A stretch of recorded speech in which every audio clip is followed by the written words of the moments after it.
Pegiat media sosial Permadi Arya alias Abu Janda kembali jalani pemeriksaan di Baris Krim Polri.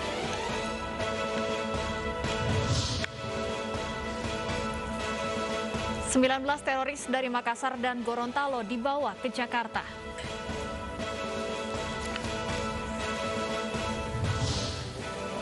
Satu keluarga di Rembang, Jawa Tengah ditemukan tewas.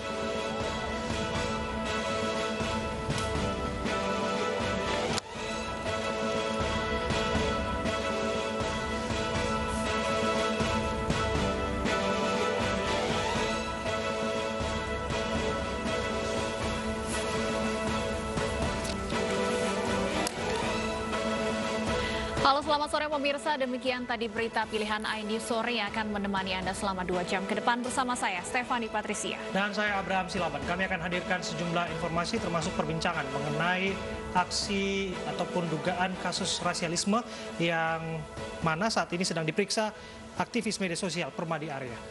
Kami akan mulai iNews sore selengkapnya.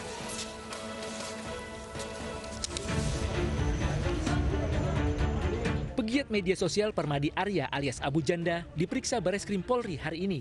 Abu Janda diperiksa sekitar 4 jam terkait kasus dugaan rasisme terhadap mantan anggota Komnas HAM Natalius Pigai.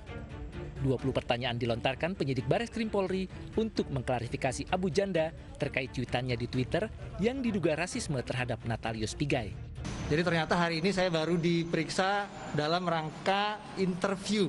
Jadi ini masih dalam proses lidik interview untuk pelapor. Ini berarti menyasar ke cara berpikir bukan ke fisik berarti ya? Ya, kalau dibilang saya menghina cara berpikir dia betul.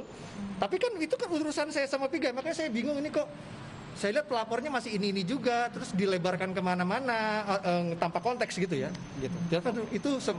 Itu semata-mata karena tweet Pigai yang mempertanyakan kapasitas Pak Jenderal, saya jawab lagi balik, kau kapasitasnya apa? Sudah selesai belum? Cara berpikir kau, kapasitas berpikir kau sudah selesai belum? Abu Janda diduga melontarkan rasisme ketika Natalius Pigai sedang adu argumen dengan mantan Kepala BIN AM Hendro Priyono di Twitter. Abu Janda dilaporkan oleh Dewan Pimpinan Pusat Komite Nasional Pemuda Indonesia atau KNPI. Permadi Arya juga telah diperiksa oleh polisi selama 12 jam terkait dugaan ujaran kebencian dan sara pada Senin lalu. Tim Liputan iNews melaporkan. Yang sama yang terjadi di sekolah-sekolah lain. Permadi Arya atau Abu Janda membuat geram warganet terkait cuitannya yang menyebut Islam sebagai agama yang arogan. Dalam cuitannya, Abu Janda menyebut sebagai agama pendatang dari Arab, Islam arogan kepada budaya asli kearifan lokal Indonesia sampai mengharamkan kebaya dengan alasan aurat. Abu Janda juga menjelaskan jika Islam tidak mau disebut arogan, Abu Janda meminta supaya tidak menginjak kearifan lokal. Namun belakangan, Abu Janda menyebut bahwa cuitannya ini sebagai bentuk autokritik. Sebagai orang yang beragama Muslim, Abu Janda menganggap bahwa agama yang dia pegang menjadi arogan. Karena mendapat tekanan dari sejumlah pihak, Abu Janda mengeluarkan klarifikasi dan meminta maaf. Izinkan saya, Yai, Gus, Ustadz, untuk menjelaskan kesalahpahaman tulisan saya di Twitter. Pertama-tama komentar saya itu diviralkan, dipotong, tanpa konteks seolah-olah itu adalah pernyataan mandiri. Padahal itu adalah cuitan jawaban saya ke Ustadz Tengku Zulkarnain yang sedang provokasi sara, mengatakan minoritas di Indonesia itu arogan ke mayoritas. Jadi karena itulah keluar kata arogan di tulisan saya. Karena saya menjawab tweet Ustadz Tengku tadi yang mengatakan katanya minoritas di sini arogan ke mayoritas. Yang kedua, komentar tersebut tentunya saya bicara sebagai seorang muslim dalam konteks otokritik perihal masalah internal Islam saat ini. Pegiat media sosial ini telah berulang kali dilaporkan karena kerap melontarkan pernyataan yang kontroversial. Tim Liputan iNews melaporkan. Personel Mabes Polri menjemput 26 terduga teroris jaringan Ansarud-Daulah di Bandara Internasional Soekarno-Hatta, Tangerang, Banten. Pemindahan dikawal oleh tim Densus 88 Anti Teror dan Brimob. Dari 26 terduga teroris yang tiba di Bandara Soekarno-Hatta, 19 diantaranya yang ditangkap di Makassar, sementara 7 lainnya ditangkap di Gorontalo. Mereka berencana melakukan aksi penyerangan ke Mako Polri, rumah dinas anggota Polri, dan aksi bunuh diri. Seluruh terduga teroris JAD ini berafiliasi dengan kelompok terorisme ISIS dan telah melakukan berbagai aksi teror sebelumnya. Mereka juga merupakan simpatisan FPI Makassar. Karopenmas Mabes Polri Brigjen Pol Rusdi Hartono menambahkan beberapa terduga teroris dari Makassar merupakan satu keluarga. Yang terlibat dalam kelompok ini kita ketahui adalah Ruli Lian Zeke dan Ulfa Handayani. Ya. Ini pelaku pemboman Gereja Katedral di Zulu, Filipina pada tahun 2019. Salah satu anaknya itu sekarang tertangkap dan masuk di antara 19 yang ada di Makassar. Ruli Lian Zeke dan Ulfa Handayani ini memiliki 5 anak. Ya. 1 anak sekarang ditahan pihak keamanan Filipina karena terlibat aksi terorisme atas nama Cici. Kemudian 2 bergabung dengan kelompok Abu Sayyaf di Filipina Selatan. Kemudian 1 masih ada di Suriah. Dan 1 sekarang tertangkap dari 19 orang di Makassar. Kemudian punya menantu yaitu Andi Baso yang terlibat pengeboman gereja Oikumene di Samarinda tahun 2016. Artinya dari kelompok ini adalah terdapat bapak, ibu, anak, dan menantu terlibat di dalam aksi terorisme. Kemudian dari 19 anggota yang tertangkap, semua terlibat atau menjadi anggota dari Front Pembela Islam di Makassar. Mereka sangat aktif dalam kegiatan-kegiatan Front Pembela Islam yang ada di Makassar. Tentunya kelompok ini akan ditindaklanjuti oleh Densus 88. Sebelumnya 19 terduga teroris jaringan Jamaah Ansarud Daulah atau JAD pagi tadi dipindahkan dari Makassar ke Jakarta. Pemindahan menggunakan pesawat yang disewa khusus dengan pengawalan ketat dari Densus 88. Dari hasil penyelidikan, belasan teroris telah mendeklarasikan atau berbayat kepada kelompok teroris ISIS.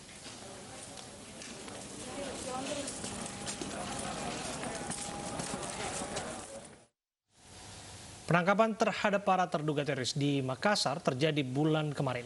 Tim Densus 88 mengamankan 20 terduga teroris dan menembak mati 2 terduga teroris.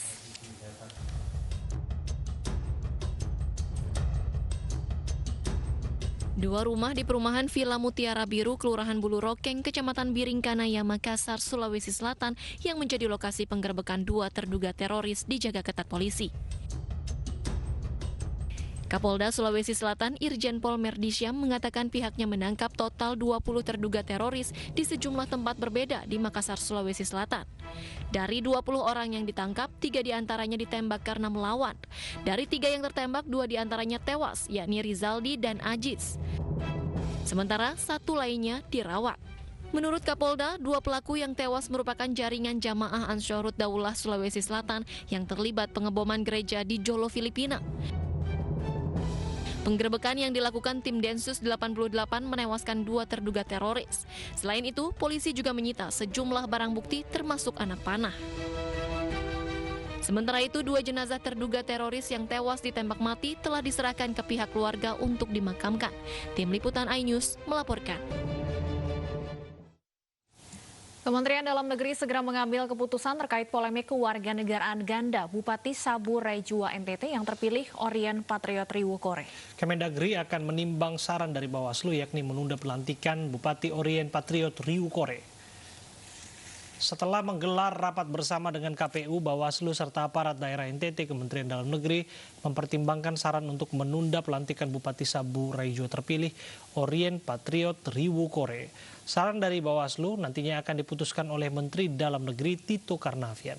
Sembari menunggu keputusan, Kemendagri juga akan menginformasikan kepada pihak otoritas terkait status warga negara Orien Patriot Riwukore. Polemik yang terjadi di Sabu Raijua ini Bawaslu mengusulkan kepada KPU untuk dilakukan penundaan pelantikan.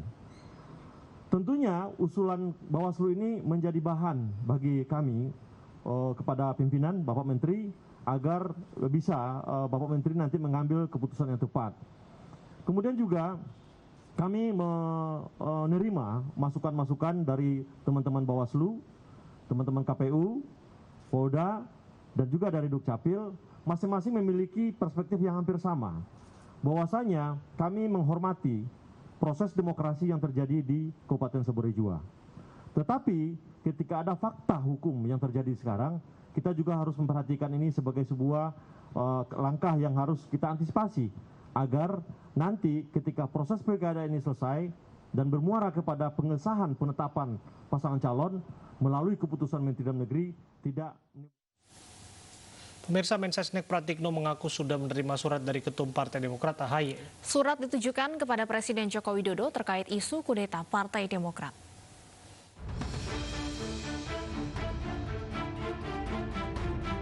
Menteri Sekretaris Negara Pratikno mengaku sudah menerima surat dari AHY selaku Ketua Umum Partai Demokrat.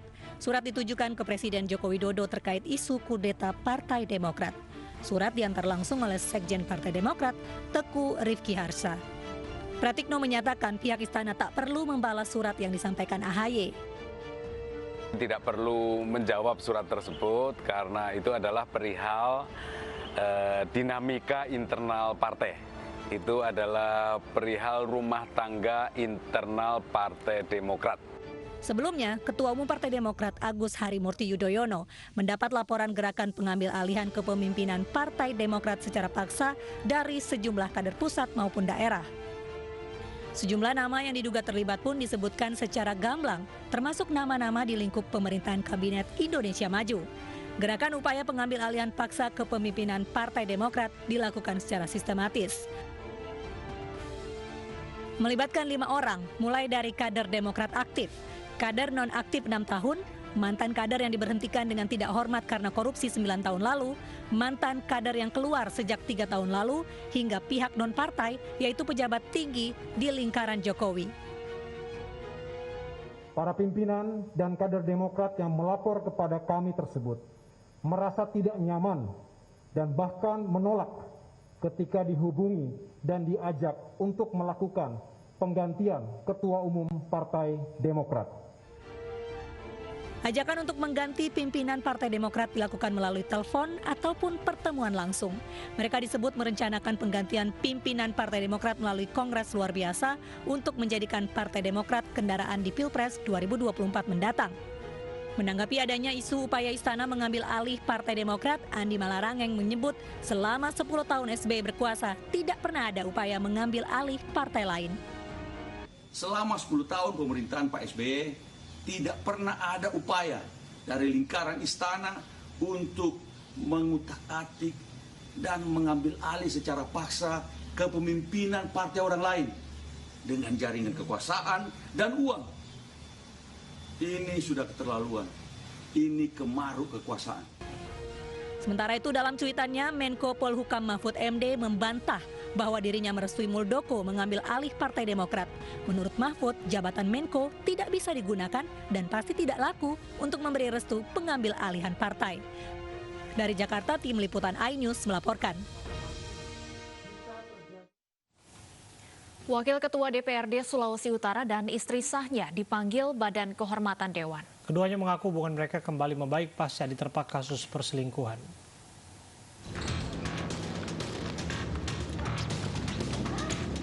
Istri Wakil Ketua DPRD Sulawesi Utara James Arthur Konjongian, Mikaela Elsiana Paruntu, memenuhi panggilan Badan Kehormatan Dewan di gedung DPRD kawasan Kairagi, Manado. Pemeriksaan dilaksanakan secara tertutup selama 1,5 jam. Korban dicecar 25 pertanyaan termasuk hubungan asmara suaminya dengan wanita lain yang menyebabkan korban nekat menghadang mobil suaminya. Usai pemeriksaan, keduanya mengaku hubungan mereka kembali membaik pasca diterpa kasus perselingkuhan. Kedatangan saya di tempat ini adalah dalam rangka menghadiri undangan dari BK untuk mengklarifikasi. Dan selanjutnya mari kita serahkan kepada BK untuk mengerjakan apa yang menjadi prosedur yang harus dilaksanakan. Apapun hasil akhirnya, ya kita berdoa saja yang terbaik. Sebelumnya, video Mikaela Elsiana Paruntu diseret sejauh 30 meter menggunakan mobil suaminya di Kota Tomohon ini viral di media sosial. Mikaela memergoki suaminya bersama wanita lain yang telah menjalin hubungan selama 3 tahun. Dari Manado, Sulawesi Utara, Jeffrey Langi, iNews melaporkan. Satu keluarga di Rembang, Jawa Tengah diduga tewas dibunuh. Informasi selengkapnya kami hadirkan usai jeda berikut.